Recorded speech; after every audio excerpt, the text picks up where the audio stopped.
Telangana Congress party assembly ఎన్నికల నేపథ్యంలో ఎమ్మెల్యేగా పోటీ చేసే అభ్యర్థుల లిస్టు ప్రకటించింది.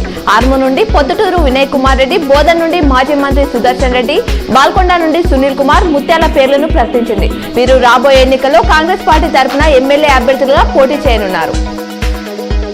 నిజామాబాద్ జిల్లాకు చెందిన మాజీ మంత్రి మండవ వెంకటేశ్వరరావు రాహుల్ గాంధీ సమక్షంలో నేడు లేదా రేపు కాంగ్రెస్ పార్టీలో చేరనున్నట్లు జోరుగా ప్రచారం సాగుతుంది. మండవ చేరితే ఆయనకు నిజామాబాద్ రూరల్ టికెట్ ఇవ్వాలని కాంగ్రెస్ అధిష్టానం నిర్ణయించినట్లు సమాచారం. నిజామాబాద్ అర్బన్ నియోజకవర్గం కాంగ్రెస్ అభ్యర్థిగా ఆకుల లలితను అధిష్టానం ఎంపిక చేసినట్టు సమాచారం. ఆర్మూర్ పట్టణంలోని పాత బస్టాండ్ ప్రాంతంలో పోలీసులు చేపట్టిన తనిఖీలో ఎలాంటి ఆధారాలు లేకుండా తరలిసిన 9 లక్షల నగదు, 14.8 తులాల బంగారం ఎస్హెచ్ఓ సురేష్ బాబు స్వాధీనం చేసుకున్నారు.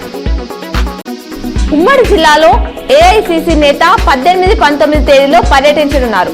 18న రాత్రి ఆయన నిజామాబాద్లోని ఓ ప్రైవేట్ హోటల్లో బస చేయనున్నారు.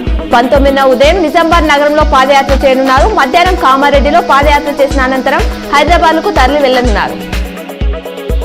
నిజామాబాద్ పోలీస్ కమిషనరేట్ పరిధిలో ఆయుధాల లైసెన్స్ కలిగిన వారు ఈ నెల 21 లోపు సంబంధిత స్టేషన్లో ఆయుధాలను డిపాజిట్ చేయాలని సిపి కల్మేశ్వర్ సూచించారు.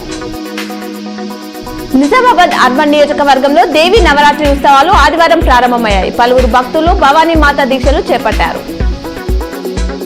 ప్రపంచ కప్ క్రికెట్ లో భారత్ ఘన విజయం సాధించడంతో కామారెడ్డి జిల్లా కేంద్రంలోని గాంధీ చౌక్ లో యువకులు శనివారం రాత్రి జాతీయ జెండాను యువకులు ప్రదర్శించి స్వీట్లు ఒకరికొకరు పంచుకొని టపాకులు పేల్చి సంబరాలు చేసుకున్నారు.